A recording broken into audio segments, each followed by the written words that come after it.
Телевиденияларга сенім жоқ олар.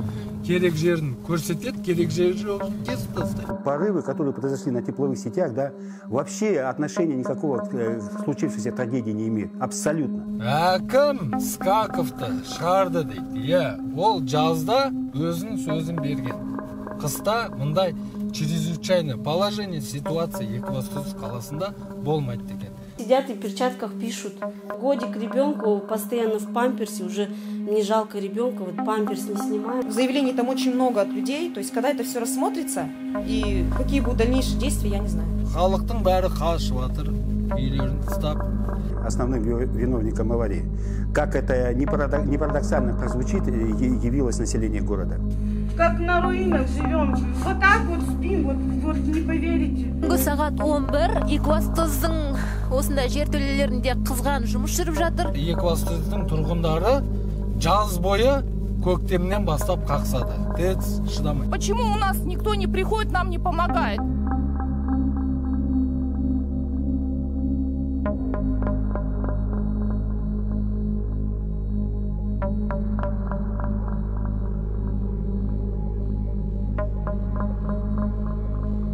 Біз айтатын, не таба алмай жүргенбіз, телевиденияларға сенім жоқ олар.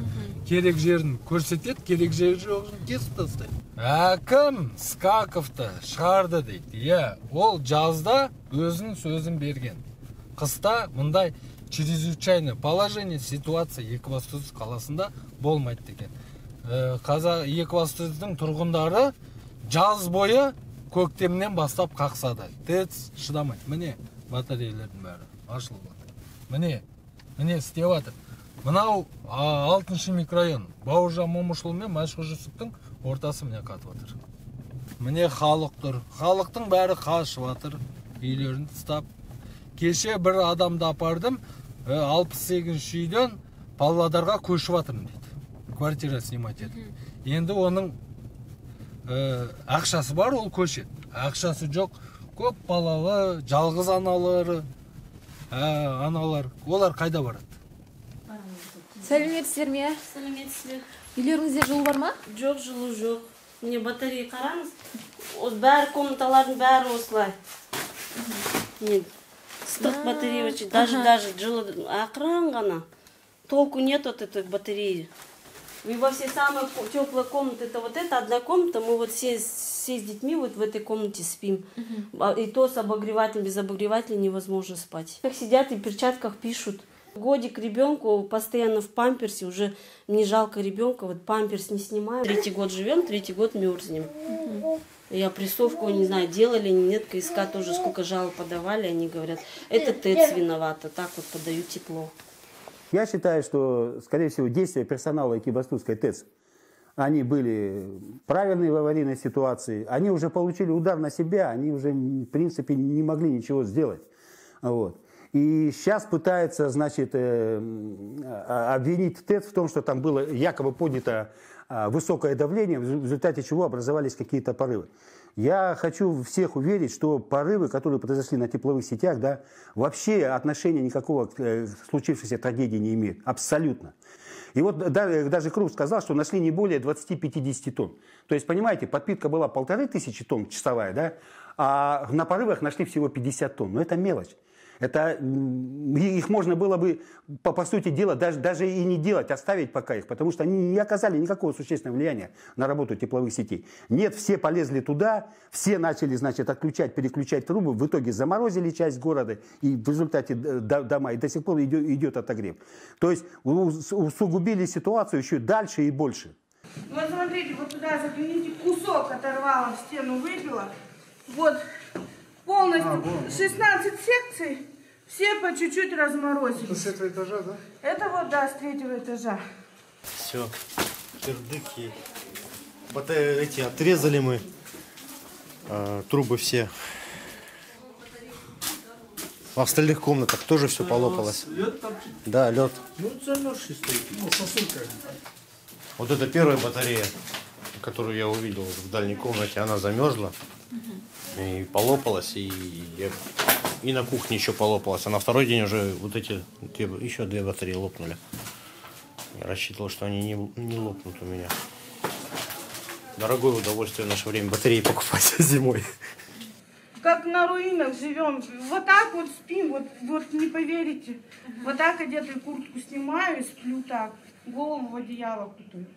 Я живу в центре событий. Почему в центре событий?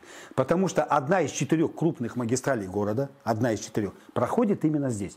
Это магистраль 800, на которой сегодня вы снимали. Да? И вот я сижу на этой 800, я применю такое грубое слово, прям задницей на ней сижу. То есть у меня должно быть тепло 100%. Но я замерзаю. У меня нет тепла. Я сижу верхом сижу на лошади, а лошадь не едет, понимаете? Я верхом сижу на 800 на трубопроводе, в самом крупном городе Экибастузе. Хотите, сейчас я вас домой отведу? У меня дома только можно по пуховике ходить. Вот я в двух шагах здесь живу. Вопрос задается, а почему? А потому что нет никакой наладки. Первый дом кольцует паразитные тепловые потоки, и следующим домам тепло не достается вообще. Вообще. То есть мы получаем проблему прямо в центре города, прямо на магистральной сети. А те, кто живут на отпайках там за 5-10 километров, которые уже ходят там, а там что творится? Там вообще ужас. Поэтому люди сливают воду не 1:30 ночи. Они сливают ее всю зиму. Всю зиму идет слив. В любой день, час и ночь. Почему сейчас? Сейчас опять слив идет. Вот сейчас остыли батареи, опять весь город сливает. Сейчас опять надо заявление по телевидению делать. Мы сейчас получим вторую трагедию. Вследствие того, что нет никакой наладки и эксплуатации водяных. Вот золотая книга, по которой учили все инженеры Советского Союза. А? Ну кто-нибудь ее не то что не открывал, даже не знает, что такая книга существует. Вот этих всех руководителей спросили, даже не знают, что такая книга существует. То, что все работает без наладки. Это раковая опухоль, ее надо снять. И вот когда сейчас первый дом нормализовать, убрать все паразитные тепловые потоки. А что значит убрать? Надо зайти в дом, с резаком. Должен грамотный инженер зайти. Да вот, слушай, вы что тут наделали? Одна труба сюда вылезла, одна труба туда вылезла. Все это раскольцевать надо. Сделать нормальную систему, которая... И так идти из дома в дом. Для этого нужны люди, резаки, сварка, инженеры. И идти дом за домом, дом за домом, дом за домом. Я, когда работал директором тепловых сетей, я начал свою работу с того, что начал гасить расход в городе. В городе шел расход почти 13 тысяч тонн. Нам удалось в голове города отшайбировать, поставить расходомерные шайбы на отпайки, на все районы, и мы убавили расход на 1500 тонн, сбили. Этого даже никто не заметил. Это, на самом деле это было достижение. И вот после этого никто этим не занимался. А это надо делать ежегодно, пока вот этот гигантский расход не понизить до нормального уровня. И тогда котлы будут работать спокойно, и сети будут работать спокойно, и тепла всем хватит. У меня в подъезд выливался кипяток, вот так било всю сторону. Все за меня из экрана бежало, у меня все обои отошли полностью, все страшно. Хотя КСК предупредили. Полностью, у меня гарнитур на кухне, микро, у меня все в пару, все абсолютно, мы сейчас снимали. То есть это вообще невозможно. Смотрите, вот сами, обои полностью все отошло. Все вздулось. Вот смотрите, вот все мокрое, это я протирала я еще. Вот здесь все вот оно полопалось, все отсюда било. До сих пор вот оно все вытекает. Полностью вся грязь была здесь. То есть жутко, страшно. Все, кнопки замялись, не работает ничего абсолютно. То есть страшно вообще вот это вот. Весь пол вздулся. Мы, получается, пробурить пришлось в подвал 2 дыры перфоратом. Соседи прибежали, чтобы вода туда ушла. Потому что било кипятком, то есть я не успевала не собирать ничего. Смысла даже не было в этом. Потом побежали, спустили КСК, отключили. Хотя вчера я предупредила, отправила фотографии, чтобы не запускали даже пробное. Потому что у меня, я отправила фотографии, полопались все секции. То есть, соответственно, никто ничего не предпринял, никто ничего абсолютно. Вот лед был вчера. А сегодня мне звонят на работу соседи, говорят, Юль, парить с твоей квартиры. Я прибегаю, открываю, я утопилась, и она вот так вверх в подъезд, вся вода шла. То есть все затопило, я не знаю вообще. Вся мебель в воде стояла, то есть абсолютно все. Они сказали как? Изначально, если есть какой-то подогрев, циркуляция, да, спускать нельзя было. Но если дом начал остывать, то есть все остывает, то спускать, чтобы она не заледенела. Этого никто не сделал. Они у меня все и полопались. У меня единственное осталась детская спальня живая. Все, эти батареи полностью лопнули. Я вот звоню везде, пишу, вот в ЧС, горячей линии, везде меня уже в 5-й раз ставят на очередь, на замену. Я вот жду. Я съездила в Акимат, написала, получается, на возмещение, как мне дали бланки, написала, я все описала ситуацию, сказали сохранить все фото, видео. Заявлений там очень много от людей, то есть когда это все рассмотрится, и какие будут дальнейшие действия, я не знаю. Меня зовут Лариса Александровна, я частный предприниматель, у нас здесь находится наша стоматология. Дело в том, что мы тоже терпим убытки, весь первый этаж. Вот здесь очкарик, у них 4 трубы разорвало, у меня 2 трубы разорвало. Над нами люди все ушли. Я им звоню, соседям, приходите, растапливайте свои батареи, потому что у вас взорвется. Я целыми днями обогреваю свое помещение. Этот дом, что, проклятый дом, что ли? Почему у нас никто не приходит, нам не помогает? Мы уже всех зовем, пожалуйста, весь Казахстан, ну приезжайте, помогите нам, пожалуйста. Спасибо павлодарским ребятам, они вчера вот эту циркуляцию делали. Они свою работу хорошо сделали, но почему остальные молчат? Наш Аким, где вы? Почему вы молчите? Где вот новый Аким, пожалуйста, круг? Вы что-то нам обещаете, что-то говорите. В результате мы страдаем, понимаете? Страдаем. К нашему дому даже, вот знаете, не подходят никакие, ни волонтеры, никто. Да, вот эти обогреватели, я говорю, мне привезли соседи по даче. Просто знают, какая ситуация, то, что трубы вот эти взорвались. Привезли соседи по даче. Ни волонтеры, никто к нам не подходит, никакие не рабочие. Вообще мимо нашего дома все проезжают. Их даже в списке нашего дома нет. Вот подавали списки, где нет в домах отопления. Нашего дома как будто совершенно не существует. Вообще нигде. Мы все, граждане Экибастуза, не видели, что делается. Власти ни разу публично ничего не говорят. Мы где-то в новостях каких-то узнаем, обрывки слышим и все. И вот на вопрос о том, почему не ведете прямой эфир с ТЭЦ, как раз-таки все пресс-конференции, и сейчас мы находимся в административном здании Экибастузской ТЭЦ. Так, для сведения.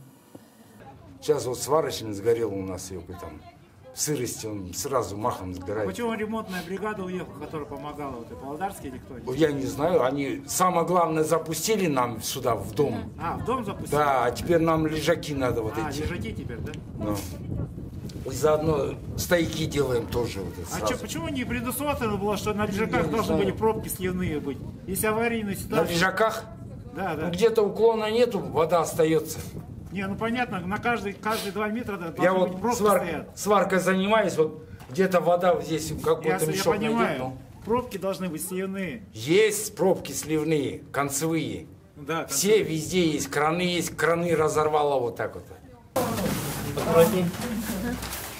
Біз қазір міне Мәшһүр Жүсіп Көпеев көшесінің 55-ші пәтерінің жертөлесіндеміз. Сәлеметсіздер ме? Ну, вот сделали, 3 дня здесь работали, вот. Подача, обратка горят. Она өздеріңіз істеп жүрсіздер ма сіздер? Жоқ, бізге бригада жоқ. Сіз мұнда тұрасыз или? Он себе тұрам. Но единственное, мы не можем запустить, вот эти все лежаки замерзли по квартирам, чтобы запустить. Нужны тепловые пушки, чтобы полностью обогреть. Подвал нету, мы нигде пока не можем найти. А подачу нам сделали сюда. Вот эти вот канализации, вот эти трубы, все замерзло. Нам надо в общем подвал отогревать, чтобы бесполезно чем-то местных. Это на квартиры вот стойки, они там дальше по всему дому все полопались. Потому что ни КСК не слила, ни нам не сказали.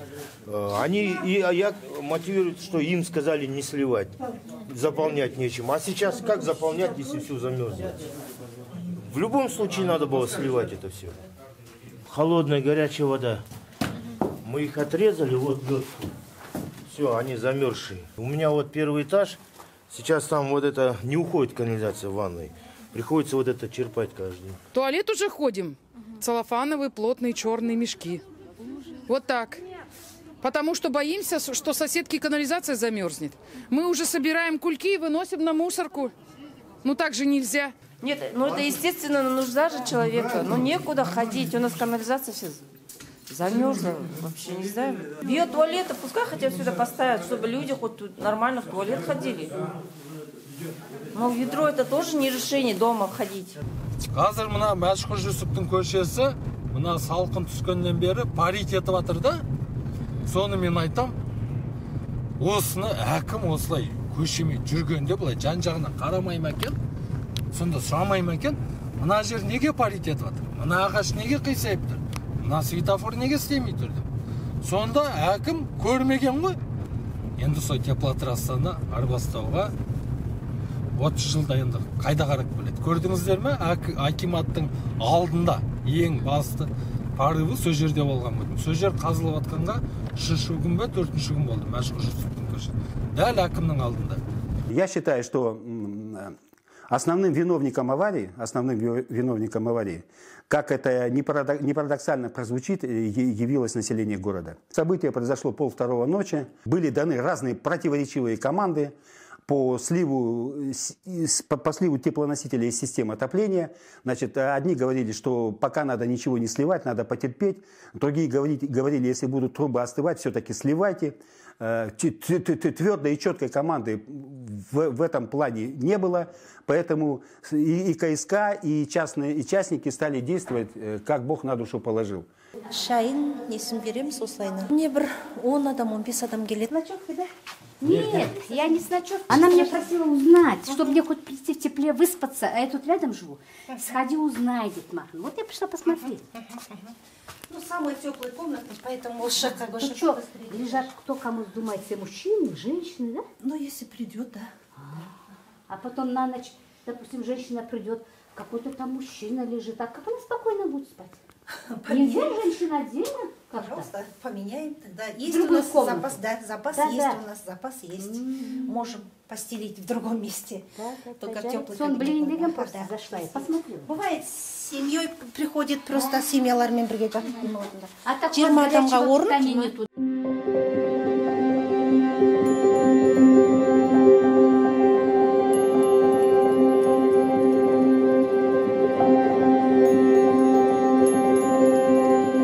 Сағат 11 Екібастұздың осында жертөлелерінде қызған жұмыс жүріп жатыр. Разморозились тоже газовики, вон там валяются. И сейчас мы просто делаем без газовиков, без элеватора, чтобы просто дом работал, запустить людям тепло. А потом уже будете сами все это восстанавливать потихоньку. Сутками работаем, 2 суток работаем. Я когда приехал, мы приехали вот 5 дней назад. А вы откуда приехали? Мы с Павлодара приехали.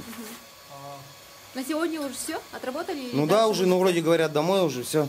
Такого нету экстренного. Просто здесь в ночную смену сейчас будет греть стояки, вот это все лед. Все вот это заморожено. Сейчас с поселка Солнечного приехали. Вот это все. Сейчас будет работать. Все заморожено.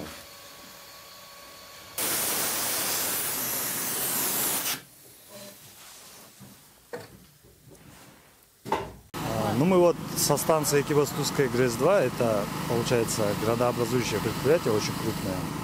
Вот. Ну и, конечно же, в такие моменты мы не оставляем город. Вот, организовали здесь полевую кухню, так сказать, палатку. Вот. Нам дали несколько домов, чтобы мы отогревали. Вот. Здесь отогреваем подвальное помещение. Вот. Сегодня, завтра закончим. Уже отогрели 2 дома. Сейчас около 250 человек, да, в аварийных бригадах работают в городе. Все это люди не только из Экибастуза, но и из Павлодара, из других регионов. Что им будет за то, что они здесь в круглосуточном режиме работают? Какое-то вознаграждение, может быть, да? Они ведь тоже оставили свои семьи, и непонятно, сколько времени они еще здесь пробудут. Вы знаете, этот вопрос часто все задают. И все уверены, что существует какая-то мера вознаграждения.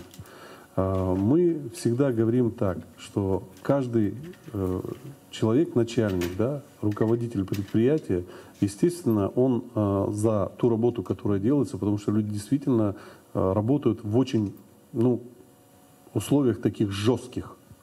Ночь, холод, мокро, постоянная вода, сырость. То есть это все вещи, естественно, такие, что оценить их, да, вот, как можно. Естественно, это будет частично какими-то там, я не знаю, письмами, но в основе своей, да, мы всем рекомендуем, руководителям предприятия, поощрить их материально. Потому что реально это вот самое хорошее поощрение. Но и после того, как поощрят материально, все-таки я считаю, что людей нужно отметить при коллективах трудовых, отметить в каких-то домашних условиях, чтобы можно было это, действительно сказать, что это на самом деле наши герои. Зовут Дмитрий. Приехали с Аксусской ГРЭС. на данный момент сейчас уже работаем в ночную смену. Ну и также не только я, тут приехала так же, как я отношусь к энергетику, то есть к АОЕК. Также с нами идет Иржи сервис, также идут и алюминиевый, также ЭЗФ идет. Как нам сказали из нашего руководства, то что мы в спартанские условия попали. Жұмыс ақырын жүріп жатыр. Міне бүгін 6-шы сутка Мәшірісіп 52, корпус 1, 3-ші подъезде тұрмыз. Осы подъездің соңғы подачасы мен обраткасы ең соңғы келетін жері қатып тұр. 2 метрдей жер қатып қалған. Соны міне восточныйдың жігіттері келіп істеуге тырысып жатыр. Енді осы восточныйдың басшыларына, осы келіп жатқан жігіттерге бәріне рахмет айтамыз. Жаңа жібергенде 2-ші этажға дейін жылу барды. Енді обратка қатып тұр ма, подача қатып тұр ма, соны біле алмай жатырмыз. Держите. Сейчас еще принесем.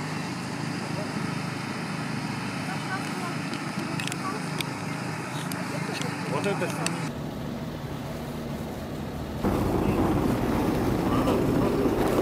Надо было в первый день утром немедленно выступить по телевидению и сделать широкомасштабное заявление для всего города.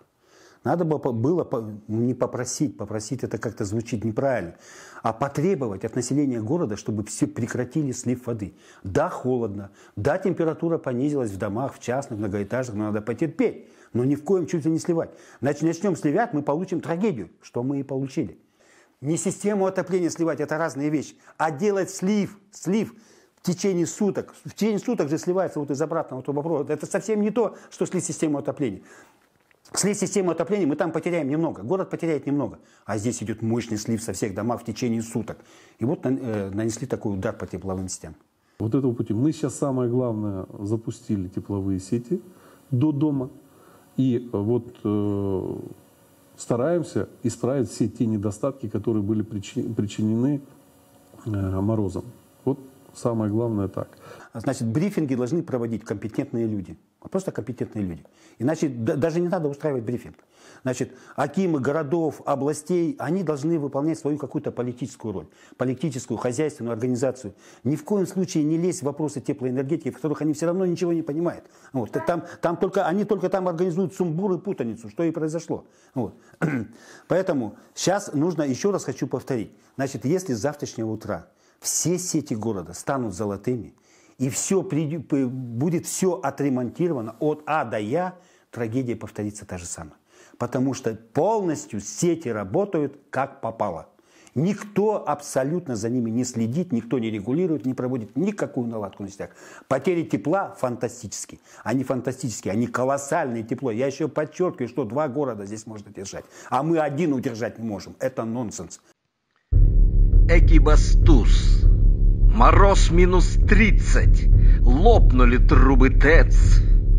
Арктический воздух над ними глубится. Все, вам труба, трындец.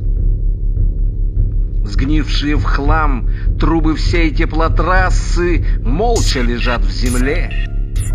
Бедным бомжам, обмороженным ясно, жизнь горожан на нуле. Водоснабжение тоже замерзло. Нет ни воды, ни тепла.